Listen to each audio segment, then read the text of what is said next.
Hello, good people. Welcome back to Global Happenings today. The media house of Yahaya Bello this morning woke Nigerians up with an information that Yahaya Bello has presented himself to EFCC for investigation, that he had to make up his mind after consultation with his lawyer and also with his family.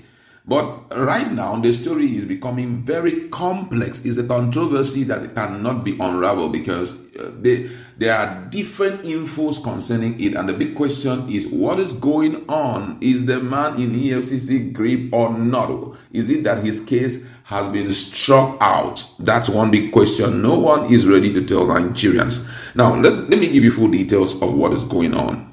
Now, conflicting reports have been made regarding the presence of the former Kogi State Governor Yahaya Bello at the office of the Economic and Financial Crime Commission (EFCC). His reported appearance at EFCC headquarters sparked controversy with conflicting reports about the circumstances of his arrest, while sources within the EFCC claim that the former governor was apprehended in a midnight sting operation. Bello's media team maintained that he voluntarily honored the commission's invitation. One source stated that he said former governor of Kogi State Yahaya Bello is currently at the headquarters of the Economic and Financial Crime Commission in Abuja. He was arrested in Lokoja with operatives trailing and apprehending him at midnight. However, this account contrasts sharply with an earlier press release from Yahaya Michael, director of Yahaya Bello's media office. Michael maintained that Bello had honored the EFCC investigation after careful consideration and consultation with his family, legal team, and political allies. The press statement reads, former governor of Kogi State, His Excellency Yahaya Bello, today honored the investigation of the Economic and Financial Crime Commission (EFCC). This decision was made after due consultation with his family, legal team, and political allies. The statement emphasized that Bello has great respect for the rule of law and has always sought to ensure due process. It also noted that the case is before a competent court, with Bello being duly represented by his legal team at every hearing. Bello's media team insists that the former governor decided to clear his name by honoring the EFCC invitation, reiterating that he has nothing to hide and nothing to fear. They also highlighted his past effort to combat corruption in Kogi State, stating that it is on record that he was the first governor of Kogi State to put in place an anti-corruption mechanism to check graft and ensure that the resources of the state works for the people of the state. Bello was accompanied to the EFCC headquarters by high-profile individual, and his media team has urged the commission to respect his fundamental human right as a citizen of Nigeria.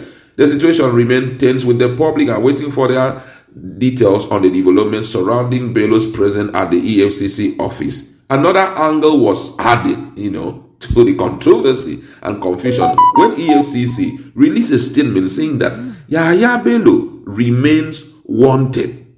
According to EFCC, Yahaya Bello remained wanted. In the statement on Wednesday, EFCC spokesperson Dele Oyawale said the ex-governor remained wanted for alleged 80.2 billion money laundering charges. Media reports today that a former governor of Kogi State, Mr. Yahaya Bello, is in the holding facility of Economic and Financial Crime Commission (EFCC) is incorrect. The commission wished to state that Bello is not in its custody. Bello, already declared wanted by the commission for alleged 80.2 billion naira money laundering charges, remains wanted with the subsisting warrant for his arrest. That was what the spokesperson said. But however, Bello media office retorted in a statement that he was there, but that the anti-graft agency officials refused to interrogate the former governor. And in their statement released, said former governor Yahaya Bello leaves EFCC office yet to be interrogated. And it was signed by his media person, Yahaya Michael. And the report reads, he said, earlier today we reported a voluntary visit of the former governor of Kogi State, Yahaya Bello, to the Economic and Financial Crime Commission, EFCC, to honor the commission's investigation. In the statement, we reiterated the former governor's great respect for the rule of law and constituted authority, and stressed that all the while he only sought the enforcement of his fundamental human rights in order to ensure due process. The EFCC did not, however, interrogate him, as officials told him he could leave. We don't know what this means yet, As we write, Alhaji Yahaya Bello has left the EFCC office. He was accompanied there by the governor of Kogi State, Alhaji Ahmed Usman Dodo.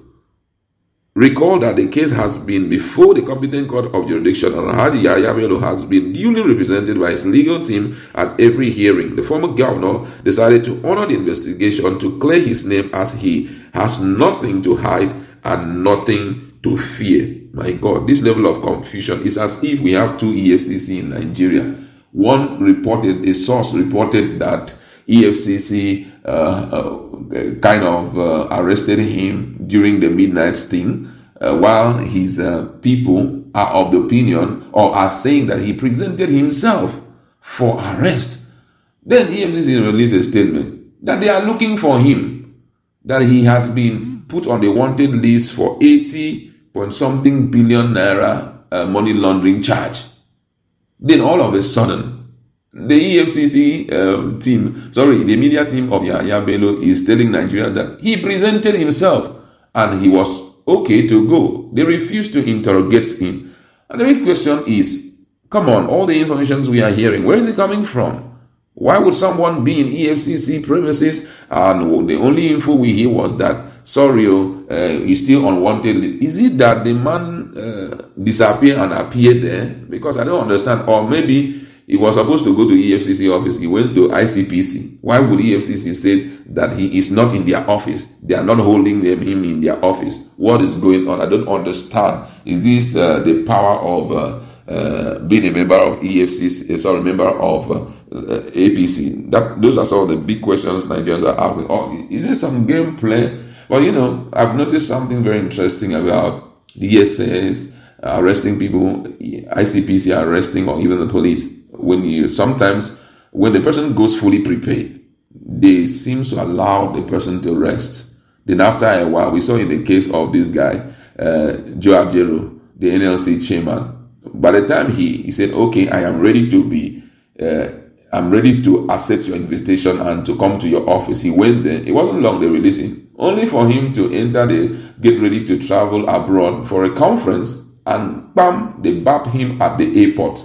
The big question is, why didn't they release him and, now have to set a trap for him to pick him up? Is it that there's some, respect in that particular style, in a way they have to arrest you, you must not present yourself and all of that? These are some of the stories that Nigerians are really, really wishing to see. But however, 80.2 billion naira is not a small money. No single individual in Nigeria can have such a money or can steal such a money and EFCC close their eyes. It's even absolutely wrong, because apart from anything, we know how much that money can serve in this country. So whatever that happened, Nigerians are still waiting to hear. But one thing is certain: if this government is fighting corruption, the former governor of Kogi State must be fully interrogated so that Nigerians will know our standpoint. We'll leave it there. Let's begin our conversation. What's your standpoint?